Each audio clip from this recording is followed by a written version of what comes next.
Can you hear me all right? Okay, perfect. Well, welcome. It's a great opportunity to talk conservation, and as it was introduced, I've had 30 plus years of actual career in conservation. Prior to that, I grew up across the river in Minnesota, and my father was a soil conservation service technician. So when I was a kid in the 70s, I rode around in these old SCS trucks going to projects back and forth, and obviously that seed was planted a long time ago. And I didn't realize that until I got to college and started thinking about my own future. But what I saw in the 70s and 80s and 90s and what I heard from my father resonated and carried me forward. So here we are. Today I'm sitting in Viroqua, and we're going to talk about the Coon Creek Watershed. Monroe County, we just have a slice of the Coon Creek Watershed, and we share that with across in Vernon County. So we'll speak about that, and then that conservation history. So nothing more interesting to stand back and think about how things evolve over time, and then how is the Coon Valley attached to that, and then what changes have occurred over time. So that's what I want to speak to you tonight. Coon Valley Watershed. I think everybody here has drove through the Coon Valley or fished. One of the many streams down there is 136 miles of awesome trout water. And there's a few of you here that work in stream restoration and the fisheries. Know what I'm speaking about. But that conservation history, everybody's familiar with that sign as you drive through the Coon Valley. The two guys on the right represent the state conservations for Minnesota and Wisconsin. The crucial person here, right there, is Hugh Hammond Bennett. And he is the father of the Soil Conservation Service, basically the conservation movement. And then you look at the photo here, that photo down at the bottom is a real famous photo. Any ideas where that's located and what that represents? Anybody? That's in Monroe County. Well, there's a quote that gives you a hint where the flowers bloom, so does the hope. And then she was very proud of the beauty of this country. Any ideas? So that's a 1957 photo of St. Mary's Ridge representing all the conservation work. So that was the official White House pamphlet as one of America's most beautiful places. And that was Lady Bird Johnson who hung that in the White House. A little history. So prior to the 1930s, basically 50 to 80 years, European settlers came over and settled in the driftless area, pretty much all over Wisconsin, but it really took that European toll when the land was cleared and plowed on the ridge tops and the valley floors, and everything in between was grazed. Every inch, every square foot was utilized by agriculture. What did that do?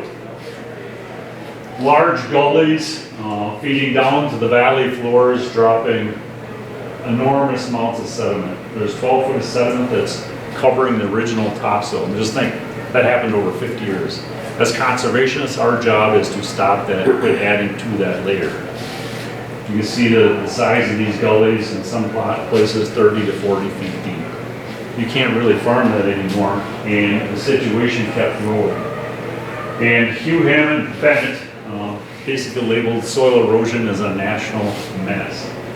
And so he basically created the Soil Conservation Service. He was a soil scientist by nature, and after years of working, looking at different soils and what was going on and land use and the erosion occurring, he basically was the momentum and the charge to change the operation of what we're doing. Bold in thinking, courageous in accepting new ideas, and willing to work with instead against our land or nature. So in 1933, along with the start of the Coon Creek Watershed, or 35, the federal government was created the Soil Erosion Service, or a year later the Soil Conservation Service. But he got that passed in the Senate. He, the soil scientist, was well connected. He waited till that dust storm carried over the Capitol in Washington, D.C. At that moment is when he sold it. And that happened in one day. Everybody signed off. Obviously. The Soil Conservation Service was created at that moment as a permanent agency throughout the United States. And he also had the blueprint for the conservation districts. which every county in the United States has a conservation district. So we got the Coon Creek Watershed was born in the 30s, the Soil Conservation Service, and the districts. Later on, the conservation districts in Wisconsin and every county was satisfied in 1953. The first county conservationist was in northern Wisconsin. The second one was in Monroe County. And that was Wayne Edgerton in 1968 or 69. So, major changes occurring on the governmental side to work with landlords, work with people to do the right thing. Also, what else was going on at that time? The Great Depression. So Franklin D. Roosevelt, New Deal, part of that was creating the Civilian Conservation Corps. And as Jerry App said, nature's army at work. And so this is a snapshot or a picture down in Coon Valley. SCS, which is Soil Conservation Service camp, was put in, installed, and for about 3 to 4 years they worked just specifically in the Coon Creek Watershed. And a lot of those structures are still out there today. So these are young men from 17 to 28 that are basically working in an Army-style environment, implementing conservation measures and working with landowners on landscape. So the Coon Creek Watershed, the significance of it was the first designated watershed in the United States, and also the birthplace of our conservation practices. This picture here shows CC crew members building the outlet to a terrace. The terrace carries water across the landscape, and then it outlets. What they're doing is forming these concrete drop structures. Unbeknownst to me, when I did a little history to find that photo, I had taken that photo, which would have been 86 years later, of these drop structures being built. There they are today. There's 7 of them in a row. There's trees growing up on the fence line, and I had one guy standing there to take a picture. Still effectively working today. The unfortunate part is the farming has changed and that terrace is gone. So all the water that was coming to it is no longer feeding. Again, this is where our conservation practices were developed in the Coon Creek Watershed in the 1930s. Monroe County Soil Conservation District truck. That's not my truck, just to be clear. This guy is holding up a clump of brome grass. Brome grass was usually the typical grass that was great for concentrated flow or in waterways and diversions. That's where they usually plant those. And then you have crews planting trees on these hillsides. So if you drive through the valley or anywhere in the Driftless area, it's all trees and woods. They reestablish the forests. And forests are for infiltration, absorbing these rain events, this water, obviously the wildlife habitat and what the wildlife is around in the Driftless area. Along the output of that is the great cold water in the streams, the drought streams. So if we fast forward today, our traditional conservation practices are still in play. We still implement some of these projects. If you want to, I'll pass this around. So out of the 30s, this is a guide book that was put together in the 1930s, how to build terraces and waterways. So let's take a look at that and pass that around. So we're still doing the same practices today because they're very effective. So on the top, we got a grass waterway, livestock exclusion out of a wood lot, grade safe structure, and our contour strips. So as we fast forward in the 40s and 50s, we still have a lot of flooding going on. Specifically, if you look at the Coon Creek Watershed. So they enacted the Public Law 566, they call it, or the PL 566 dam, the Flood Prevention Act of 1954, targeted major dollars in building these structures to protect communities and agriculture from devastating floods. Here's a large flood control structure above the village of Norwalk in the upper end of the Kickapoo Watershed. This stores about 3,000 acres of drainage area coming to the village of Norwalk. So if we look at a closer look at the Coon Creek Watershed, every red box is a PL 566 structure in the Coon Creek Watershed. That manages about 25 to 30% of the watershed, or the flow of water that's flowing towards Coon Valley. Originally, SCS worked with landowners. They had liaisons, basically. They would knock door to door. Would you be interested in some dam sites? They had like 60-some sites picked out, and they whittled it down to 15. One did not get built because they had to wait for the railroad to go out of that valley floor, and it got so late that never put that structure in. So if you look at this, there's 7 in Monroe County, 2 in La Crosse, and 5 in Vernon County. August 28th, 2018, I think everybody knows what happened then. So I took this picture of the flood control structure in Monroe County 6 hours after it breached. And every structure that breached looked like that. So here's another structure that breached. Here's the emergency spillway. They all breached on the opposite side of the spillway. So all dams are built in the middle where they're crowned high and they tip towards the hillsides. So the emergency spillway's handling the flood flow, the pipes handling the flood flow. And guess what? We had so much rain, these dams are overtopping. These are dams that are 40 to 50 feet high. Water's running over the top. And so on the other side, it's concentrated between the hill and that dam. So we call that a groin.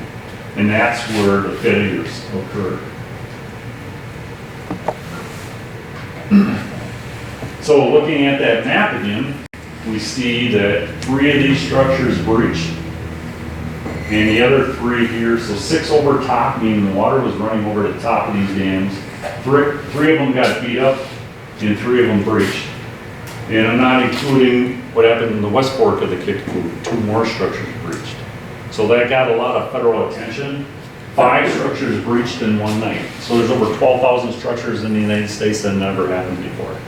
So that brought in federal engineers and expertise from all over the country to look at this situation. What is going on? What is going on? The valley floors got basically reclaimed by nature. Humans got a little comfortable here. We built our houses. We like to get them real close to the water. This one was sheared right off. As you can see, agriculture farms really tight to the stream. That got reclaimed. Their valley floors are flat for a reason. We haven't seen it in our lifetime, but in 2018 they reminded us why they're flat, to carry water. So what's going on? What is the uptick in these major flood events that is leading to these disasters? We had the University of Madison, Eric Booth, and his graduate students take a look at the sub-watershed in Rulin's Coon Creek Watershed. And what we were looking at is what's going on as far as land use. And what we're finding is over a span of 14 years, those conservation practices that we created in the 30s and 40s, they're starting to leave or disappear. And so larger agriculture is taking over. So some of the nice contour strips in 2004, 2018, they're gone. So what's going on is they're rotating farms instead of strips. So one year the whole farm is in corn, and the next year beans. As far as conservation and runoff, that's not a good thing. And we do a transect survey every year. We've done this for 20-some years. As you can see, the uptick in erosion keeps going up. And it does a calculation on the amount of sediment being delivered to the water body. It's based on slope, it's based on crop, tillage, etc. And we take the same point every year for 20 years. So whatever changes are occurring, that's reflected in this graph. 2 things. Agriculture's changed. That cow is not on every farm. He is now concentrated in a few farms. So the farms he left is now in continuous row crops. And this beast, we call that the turbo tillage, does a nice job of pulverizing the top of the soil. And in most cases, it paints the slope, looks like the residue is still there, but any rain you get, it's just gonna move, it's just like flour. So that's why we're seeing a huge uptick in erosion. The other thing is, over time, development. For every acre that's converted is 100% runoff. In Monroe County, I'm speaking just for Monroe County, we lose a section of land every year to development. In this state of Wisconsin, we lose a township every year to development. So where does the development occur? It occurs in the flattest, most perfect land around to urban areas. And where does agriculture go when they keep selling off land? They go to the hills. That's where the erosion occurs. So land use changes are a big factor in what's going on. And then add the rain events. I always joke around that the Monroe-Vernon County line is kind of like new equator, because if we get any bad storms, it's always right in that line. For instance, in 2018, I had one farmer that tracked his precipitation between April 3rd and December 31st. And they had over 60 inches of rain. Our average annual rainfall is 33. You cannot successfully farm when you're getting that kind of rain. 2019, we had 3 different events in Monroe County. It's really not the amount of rain, but it's that intensity. When you get 4 to 5 inches of rain in less than 2 hours, that's a problem, because you can't design for that. So what are we gonna do about it? So our climate is changing. Our temperatures are continuing to climb from the 1800s. They're really spiking up. That temperature change in the last 34 years is a new record. We can look at 2021. We had 109 days above 80 degrees. Our average annual temperature is above 2. More increased evaporation and that rainfall intensity. We've had rain events where you have 5 to 6 inches an hour. So I'm going to go back to the 2018 event that blew the dams up. So if anybody remembers that day or evening, it rained and it rained and it rained. So as it got later in night, the rain picked up, that intensity picked up. So we had total saturation and we were getting 2 to 3 inches an hour at the end. So everything is running off, all of it at that time. So where's it going? And that's why the dams failed. The next day, after we checked those dams, we had to get out of the valley because the humidity you could cut with a knife. We got to the top of the ridge and it started raining. And you could see the waterways form on top of the ridge, like rivers racing off the hillside. So one guy that lived below the dam said the water was higher that afternoon than the breach when the dam blew and sent water past its place. Because it was all runoff, 100%. And they got another 6 inches. 6 inches of rain, that's a half foot of water across the whole landscape, all going off. Keep that in mind. So things are changing. We look at Monroe County, our emergency management collects all the damage to private property, agriculture, infrastructure. We looked 3 decades ago, it was $33,000. The last 10 years, it's $33 million. We cannot continue to go down that path of reacting. History, we like to react to issues instead of being proactive. So we're trying to be proactive. In 2019, we formed the Monroe County Climate Change Task Force to look at the issues and try and address things. So we had 10 objectives. Number 1, we need to keep people safe and out of harm's way. The second thing is mitigate these intense rain events on the landscape, and we can do that. Agriculture can do that. We just got to no-till, cover crops, all those things that we need to bust that or break that path of raindrops in the sky before it hits the soil. We can do that with vegetation or residue. And then once that you reach the saturation point, there's runoff. So we can do things to manage that runoff. You are grade save structures. You can put it in wetlands. You can do stuff on the stream floors and so forth. So here's an example of what we're doing for that part of monitoring and warning people. So we purchased 27 weather stations that basically monitor the stream flow on certain points on a watershed. So here's an example in the Kickapoo watershed. We got different points in the watershed where we have these stations set up. All this data is collected and goes up to a cloud, and the National Weather Service picks that data up, harvests that data, interprets it. If they see something going on, they contact their dispatch or emergency management, and then they can send out warnings. Anybody heard of that? The warning on your phone is it Link? Not Link. I'm gonna blow it.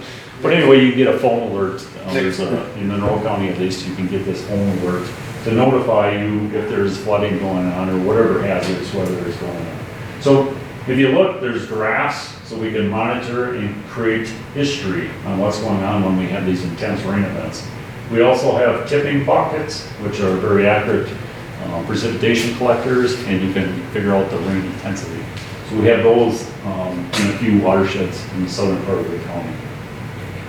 That's all about the warning of the public. The second thing I talked about is that infiltration and soil health practices. We get no-till corn, we get cover crops, and there's just a plethora of different practices that farmers can do to create better infiltration. We want to keep that water on the landscape and not let it turn into runoff. Again, we've done a lot of conservation work, but we really don't take stock of what the benefits are when it's related to climate change or carbon stock. So what we've been trying to do is collaborate on that. We did a demonstration in a farm in the Coon Creek Watershed, and we did a tree planting pasture rotation. So his paddocks are broken up with a fence, and then also we put in trees there. Trees obviously take in carbon. The other thing is, our goal here is to understand that each county has tree sales programs, we have CRP programs, and then we have this demo program. So we tried to quantify the carbon input. When you're planting trees, every farmer plants trees, that takes carbon. So those are all good things. You just need to take credit for it, because we are doing good things. So one more look back at the Coon Creek Watershed. So in the 30s, we had a Coon Creek Watershed plan to address what? The land use, the farming practices, because we took European practices and brought those over to the Driftless area. Square, linear, tillage, not so good. We addressed that. The flooding didn't stop. So we go to the 50s, large flood control structures to control flooding. Well, the news is we can't control flooding, we can manage flooding. So that was the 50s, and now we're into today, which is the 2020. We're still augmenting or working through the plan. So that plan is looking at the existing flood control structures and the watershed, for instance, in the Coon Creek Watershed. So what are we going to do with those dams? Well, the dams that got beat up, we repaired them, and they will stay out there on the landscape and continue to do its job until we get to a point where the cost benefit isn't there. For instance, pipe failure, or we get another disastrous flood as we did in 2018. Number two, what are we going to do with rebuild the breach dams? The breach dams will be decommissioned. They are going to be reshaped and try and recapture and put that landscape back to the way it was prior to the structure. So that's what's going to happen with those three structures in the Coon Creek Watershed. Next, new watershed approach, maybe. So when I started this project, we talked about the 30s and 40s and all the great conservation that went into place. That still is effective. What's going on in the landscape today, we're taking that away. We need to get back to that. We need to get more cover on the ground. We need strips. We need all those things on the landscape. We have the tools, but what I always typically say in Monroe County, and a lot of people that work with me will understand that we have a lot of programs and policies at the state and federal level that create bad decisions on the landscape. And that's not the fault of the landowner. They're trying to make a living. But if the programs tell me that I need to plant corn or beans to ensure that I get paid versus an alfalfa crop or something else that doesn't have a price subsidy, that's what's going to happen. We need to look big picture and change that, what's going on. So, but on a positive note, all good things start at the ground.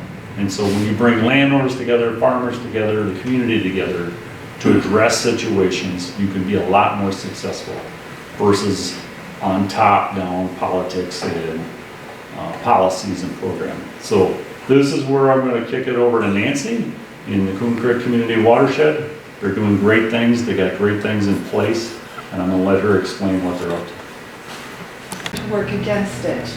And so I've spent a great deal of time, haven't read all of Stanley Trimble's book yet, I'll show a picture of it to you later, but enough to learn that when the European settlers couple sets of my great-great-grandparents included came here. First of all, I know that it looked like the part of Norway that they came from because I was fortunate enough to visit there and see it. And I thought, oh my God, no wonder they stopped. It looks like home, right? But they found the clear streams and the rich soils and just all this bounty and this beauty. If you look closely at the map, you can see the county lines. So not only did my ancestors bring their agricultural practices with them, which worked in Norway. They didn't have the rains. They could plow up and down a hill. They also brought the rectilinear survey, way of thinking, right? And so everything is in rectangles and squares, which means roads are in rectangles and squares, and people plow in rectangles and squares and long lines. And we think in these boxes, rather than thinking, where does the water run in the shape of a watershed? One of my favorite things about this whole thing is that the Coon Creek Watershed runs across 3 counties. Watershed doesn't care what the jurisdictions are, doesn't care about any of that. So Bob told you a lot, he's got a better picture than I do, about that historical marker and the history. And so I will not spend a lot of time here other than to say that I have personal connections to that history. I told you my great-great-grandparents came here, they were part of creating the problem. And I can imagine my one set that lived on top of a bridge outside of Coon Valley and another set that lived in town did farming in the valley. You know, when the rains would come, one set would be losing that topsoil, the next set would be gaining it. Little did they know, 2 generations later, their children would marry and become my grandparents. My grandfather and my great uncle. So you have the generation that starts the practices that create the problems. They work with the CCC to help fix the problems. And now I find myself here, 90 years later, because history is repeating itself. And we're back to where things began. So we know what happened in August of 2018. After that evening, our business association, some of us were sitting around and we said, is there something that we can do ourselves? What can we do ourselves? Like a rain garden, a reindeer, or what? We didn't know, we had no idea. So we talked to our county conservationist and he told us about this thing called watershed councils. So our first question was, okay, what's a watershed? Let's get that clear, and that's when I really started to understand things. And then we learned about watershed councils. So they're in many ways a Department of Trade, Agriculture, and Consumer Protection animal. They're funded by DANCAP as long as they are producer-led, and they will help pay for education on the ground practices, things like that. So we learned that there was this watershed council in the area called the Tainter Creek Farm-Led Watershed Council. Like, who are these guys? What are they doing? Well, lo and behold, they're doing some amazing, incredible work, and everybody should be aware of that fact. We were just at a celebration last week for the 3 years of work that they have done to convert to grazing. Have I got that right, you guys? Somebody tell me if I'm wrong. Okay. So converting the agricultural practices to managed grazing, which what does that do? That keeps roots in the ground. It infiltrates water. And after 3 years, and you guys know, you hop out with the science and tell me that the change in the phosphorus, is this right, in the runoff, has been incredible, has dropped incredibly. And so what Tainter Creek has done down there is like a model for the nation. And we need to sing the praises of those people and learn more about it because it's truly a wonderful thing. So we heard about them. And although we didn't learn so much about them probably until 2021 because COVID intervened. I was involved in these discussions early on in about 2019. We were just getting ready to have some meetings in 2020, and then everything got shut down on March 10th of 2020. You go on with your life, 2021 comes along, someone sent out an email saying that there was going to be this meeting about a watershed council, and I thought, oh my God, I better go because I started talking about this. So I went, and that's when the Tainter Creek people showed up and mentored us and taught us what a watershed council is and the things that can be done. So this year, and this was an effort, the Watershed Councils with DACAP started in 2016, and every year, I'll show you on the next slide, more and more watershed councils have formed, more and more funding has been asked for. This year, 43 councils in the state are funded, and you can see where they are. They're the blue areas. And you can see they kind of tend to cluster, which is exactly what's happening in this area, because we are not alone anymore with just Tainter and then Coon Creek. We have the Bad Axe watershed, and we have the Brush Creek watershed councils now. Bad Axe watershed stewards and the Brush Creek Watershed Conservation Council, along with Coon Creek. So there are 4 of us now in this area that are active. And the last few years, the total requests, well, actually almost every year, have exceeded what has been able to be funded by DACAP. So we've asked for our funding, and we only get up to so much of it because they share it across the board. Which is nice. We've been able to put cover crops in the ground, which is important. Perennial crops we're learning more about, and there's increased interest in that. Doing some things with education, farm demonstrations, go out to different places, different people's property that are gracious enough to host the meetings and see on the ground, what are people doing? There's a lot of good people out there trying to do the right thing, just need more help to do it. So who are we? Well, DACAP says you have to be this farmer-led group and you have to have 5 farmers sign on. If you don't do all of this, you're not going to get your funding, whatever. So we said, okay, this is good, this is great, and we have our farmers. But we looked at this situation and we said, this is going to take everybody. This is not just a problem for the farmers. This is not just for the farmers to fix. What about in our little village of Coon Valley, where you have a lot of not permeable surfaces and water just runs away? What about our forests?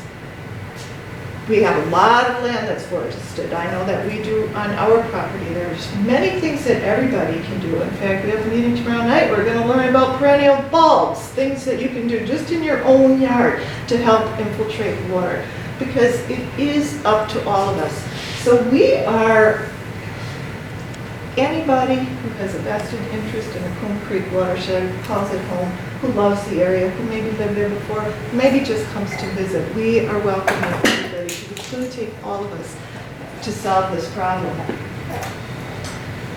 There's a picture of our first meeting down in the park in Coon Valley in the shadow of the CCC camp that Bob showed you a picture of. And if you walk into the park in Coon Valley sometime, you can see the pillars from that camp that were moved to the park. There's a little plaque on them now to commemorate the CCC. So there we were in July, sitting around talking about what can we do? What is a watershed? I got involved and stand here tonight because I was the person who raised my hand and said that I would send out emails and let people know about the meetings. That's what happened to me. So right, my husband said, just don't say anything. Just go. You don't have to talk. Didn't work. So we set up a membership form because we thought, okay, we need to keep track of who our members are, and we also need help from all these people. And so we have a whole bunch of self-identified skill sets, things that people can do, which has been tremendous and helped us a lot with our ability to move forward.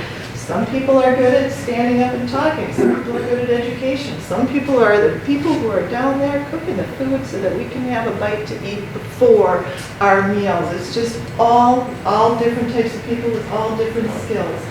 We worked hard on our vision and our mission and decided that we had to incorporate our historic legacy of conservation leadership. In that, it's important, and we want to be good stewards of the land and the water and the air. And we gave considerable thought to what our name was going to be. And we knew we had to keep Coon Creek Watershed in it because it's famous, right?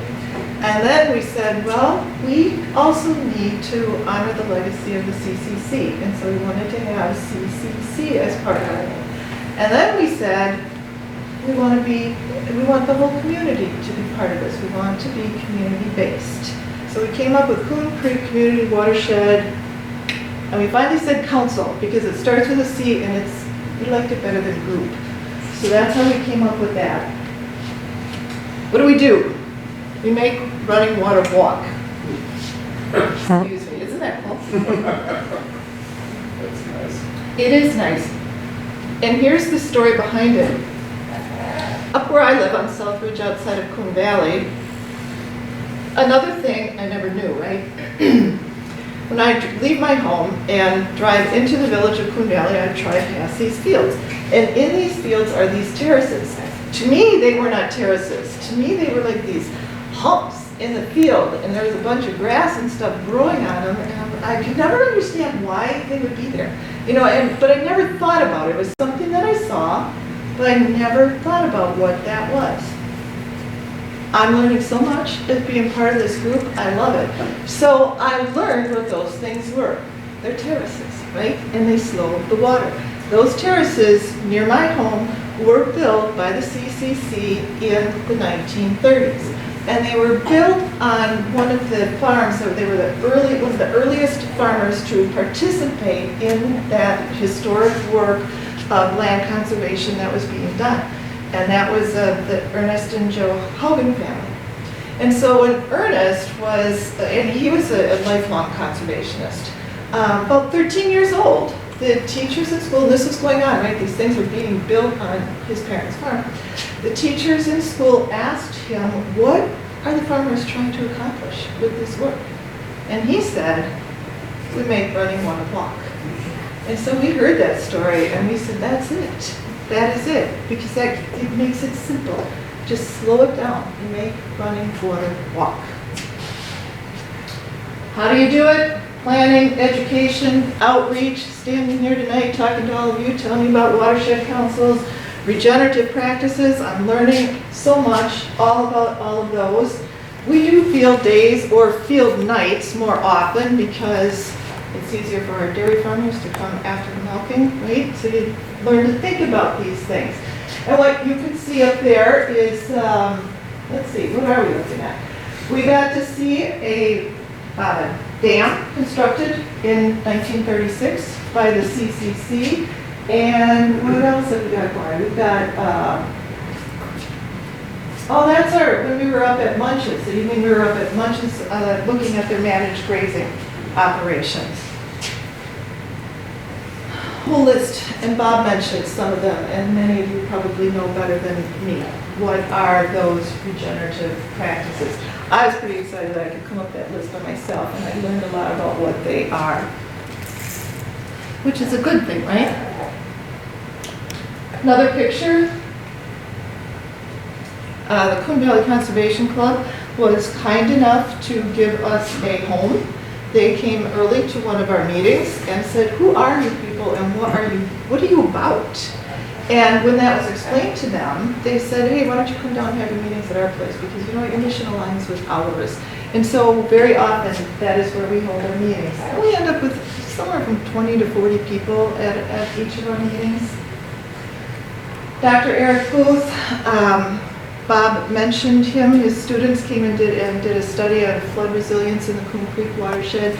And this is just a graph that he put together on trying to quantify infiltration of the water and what these practices can do, what a difference they can make. So, collaborations, name of the game. We're lucky, right? We start right off the bat. We got Vernon County, we got Monroe County, we got La Crosse County, we got Bob, we got Matt, we got Ben, helping us, shepherding us along the way. Also, we've built wonderful relationships with our sister watersheds, Bad Axe, Tinter, Rush Creek, to the point that we are now having joint watershed meetings and are working together so that we don't maybe repeat activities, but also learn from one another on what the various issues are, because each watershed is a little bit different. Who else have I got here? Valley Stewardship Network, obviously. They've been wonderful for us. North Skedala Nature and Heritage Center, we are going to begin working with them on developing a curriculum about conservation for middle school aged kids. I mentioned the Coon Valley Conservation Club, the Coon Valley Business Association, of course, and then UW-Madison and UW-La Crosse. We are working on a number of projects with UW-Madison, and one of them that we have begun, and I'm going to take a moment and tell you about it, is an oral narrative project collecting the experiences that people have had, their history and their experiences on the land, their experiences with conservation, and what are their hopes and their dreams for the future. And when that idea was first posed to us, I thought, well, this is nice, but what are we going to? It's nice. We'll have these stories, but I didn't want it just to end up with stories on a shelf someplace, right? How can we use this? What can we do with these stories? So they're in the process right now. We've collected 37 interviews so far of transcribing them, listening to them, and drawing themes from them. What are the important themes? And we're going to turn around and use that in building an educational curriculum about leadership, about conservation, and also to inform our direction in strategic planning. The other place where I see these oral narratives coming to be very, very important is, well, in a minute here, here's one of our joint watershed meetings, by the way, and I hate that picture. They got it with me up there right at the front. A couple other shots. There are so many studies going on in this area, not just in our watershed, but in the watersheds around the area. And we don't even know that they're going on, right? These people are out there crawling the hills, they're in the streams and the creeks and the valleys and the fields and all over the place. And they're not bad people, they're wonderful people, they're doing good things, but we don't know about it. So we hit on the idea of, hey, let's develop this watershed plan. A step in it is collecting all of these studies. Let's find out what they are, because there's information that I'm sure that we can use for one thing, and then that will help us to figure out, well, what are we missing? What do we need to do next? So it's a fancy EPA 9-element plan designed to improve water quality, right? One of the studies that's going to be listed in this catalog matrix of studies and research projects is our oral narratives. And so what we are going to do is put these hopes and dreams, these themes, these ideas from the people who live here into this traditional scientific engineering model for what should be done with this property. We want the voices of the people who live in this area to be heard.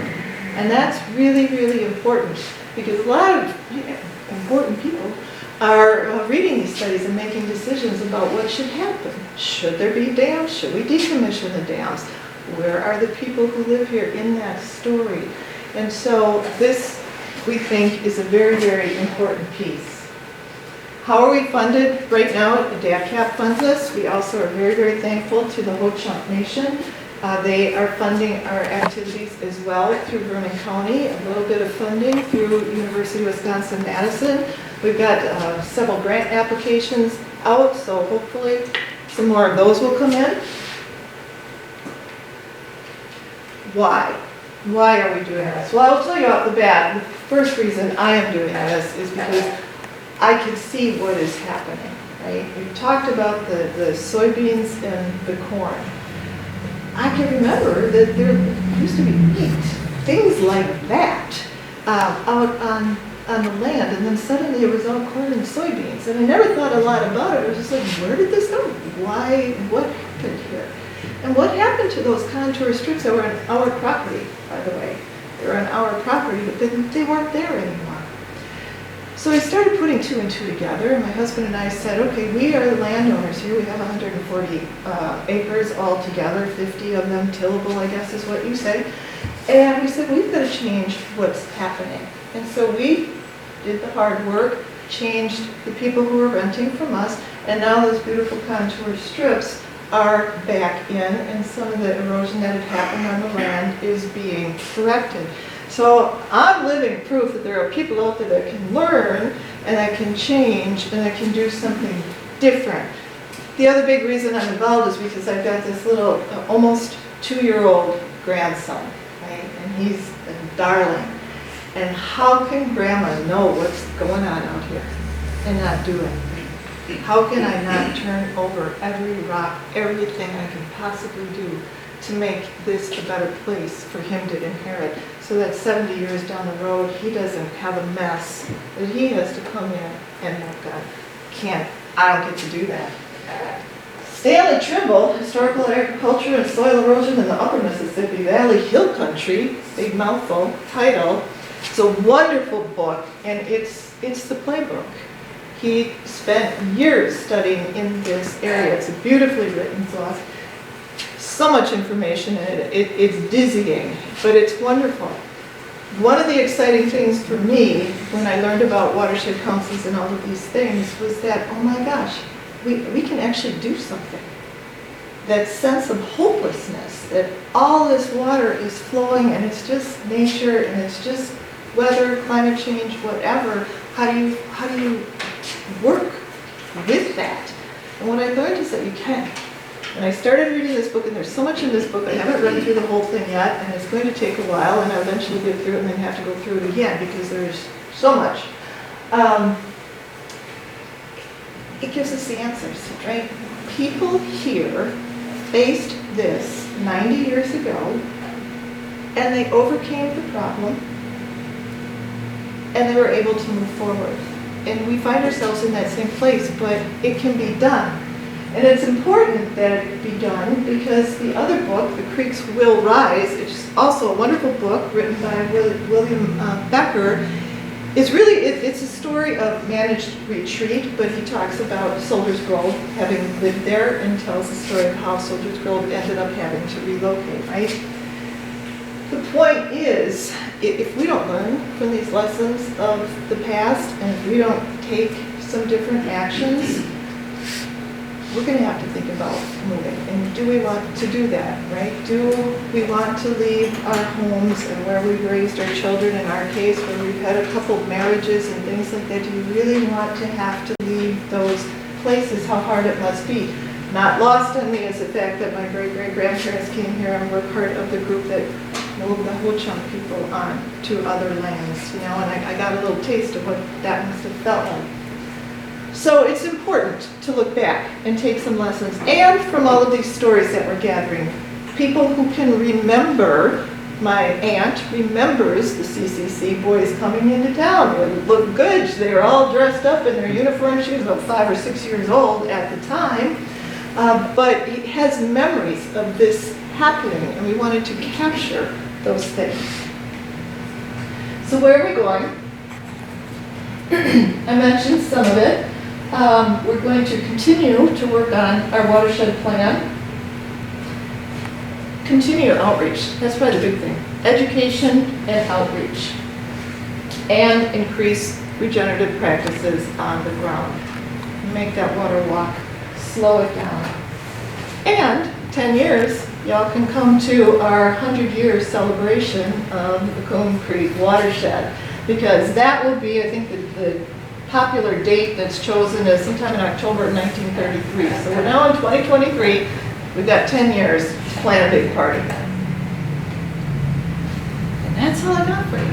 Unless you want to come to one of our meetings, we were lucky enough to have members here from Rush Creek, from Bad Axe and Tainter Creek. You guys, everybody doing wonderful work, doing similar things that we are doing. I just want to impress you, there's so many good people out there trying to do the best that they can do and the best that can be done. We just need more of us to gather and work together. So thank you, I'll stop talking.